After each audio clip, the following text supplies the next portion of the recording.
So, if you've been remembering and following along, I've been talking about what it means to be blessed and happy. And that first Sunday, I talked about from Matthew 5, the Sermon on the Mount, and Jesus was telling us what it means to be blessed and happy. And it seems counterintuitive because he's saying, well, you need to be poor in spirit, you need to grieve with those who grieve, you have to be gentle and hunger and thirst for righteousness, be merciful, pure in heart. Be a peacemaker and be, if you are persecuted for righteousness' sake, you shall be blessed, you shall be happy. And then last Sunday I talked about not worrying about food, not worrying about drink, not worrying about how you dress, and more importantly, not to worry about money. The stress being not to be filled with anxiety. So in the passage today, it's still part of the Sermon on the Mount, and Jesus pairs salt and light. And then he adds, on top of that, being a city on a hill. Now, we often hear people use that expression quite a bit when they say, oh yeah, that person is the salt of the earth. Now, what do we mean by that? Well, usually when we say that someone is the salt of the earth, that they're very gritty, or they're very hardy, and they're tough, and they're resilient. And the phrase usually refers to someone extraordinary and unusual, because they contribute so much to life. So I wanted to talk about the salt and the light and the city on the hill, and let's try and take them one at a time. Now we know that salt, the right amount of salt, brings out good flavor in foods, and it is an enhancer. And we also know that salt is a preservative, and it prevents food from spoiling. I was reading the midweek cover story a couple of weeks back, and it featured Joel and Michelle Levy, and they were asked to train these army soldiers. And their specialty was to focus on the mental and the spiritual and the emotional aspect of being a soldier. Because a new breed of soldier is not only to be tough, but also not just physically, but mentally and spiritually and emotionally. So they were recruited to train these soldiers, and they would teach them deep self-awareness or self-mastery. And they taught them that you need to warm up before you do your strenuous exercises, that you need to stretch and do some flexibility training. So it's not just about brute strength or raw power, but also about agility and flexibility. They even use these biofeedback machines to measure the stress levels of these soldiers. So if soldiers are too stressed out, then they may put their lives or the lives of their teammates at risk. So when I thought about being the salt of the earth, one way to think about it is to bring awareness. As we are the salt, that we bring awareness or expand consciousness of another person in the way that salt would bring out the best of our flavors or foods. So to improve other people's acuity, to promote mental capacity, and to also promote flexibility and stability, bringing out, enhancing, sustaining life, which salt does.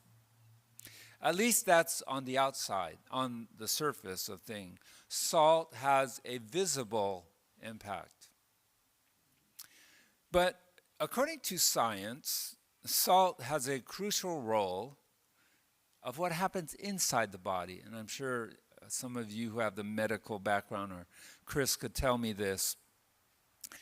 So this past week I was watching this series Alone. Have any of you heard of this series Alone or seen it? So it's this survival elimination show where they send contestants into these remote areas and desolate and cold places like Alaska, and they have to survive in the wilderness. So they have to build a shelter, they have to forage for food, they have to hunt animals, they have to get their drinking water and build fires. But then pretty soon they are not able to get enough food, and so their body begins to break down and they lack the sodium, as the show was narrating. Salt and sodium is essential for our insides. It somehow regulates the fluids and the cells, and it prevents dehydration and maintaining our blood volume and the electrolytes. Sodium is also critical for our nerve impulses, conducting them, and for the contraction and the relaxation of our muscles. And salt regulates our blood pressure and our cardiovascular health. And of course, digestion, we need salt as it produces hydrochloric acid in our stomach and activates our enzymes. Now, I know that Jesus wasn't talking scientifically about salt or what happens on the molecular and cellular level, but this illustration that Jesus is talking about is that it goes deep, and it is part of the essentials for survival, and salt as an important element in all of life. But the light of the world is obvious and self-explanatory, because with light we can move around, right? With light we can read. With light we can build and repair and fix things. The show, season 10 of Alone that I was watching, they were in the northernmost Arctic circle, and as the days went by, the hours of the day, they would lose their light. And of course, the dark is when the predators come out and they hunt and attack. And so light is essential for us to be safe and to identify the dangers and to aid us in safety. Light shows us where we're going and can give us direction. Light helps us to know where we are. And without light, we're in the dark and we are lost. The third image that Jesus uses is a city on a hill. And when we think of city on a hill, we think of some place that's safe, some place that's healing, some place that protects. So there's this story of this man. He was driving one night on this winding road going up the mountain when suddenly his car broke down. And it was dark, and he couldn't see what was wrong with his car, and he could barely see and knew what to do. He was stranded. So he got out, and he looked off in a distance, and he saw a light. And he saw and heard of activities out there by the light. So he decided to go towards the light, and he found this monastery. So he knocked at the gate, and a monk came out and greeted him and welcomed him. So they were so welcoming that they let him stay overnight at the monastery. That night, he heard this sound next to his room, and it was such a peaceful, healing, and soothing sound next to his room. It helped him to relax and not worry about his car, and help him to sleep. So the next morning at breakfast, he asked the monk, he said, "What's in that room where I was staying right next to me?" And the monk said, "Well, I can't tell you because you first have to become a monk." The man said that he was so at peace that he wanted to experience more of it, so he wanted to stay one more night. And the sound was so enriching and so fulfilling.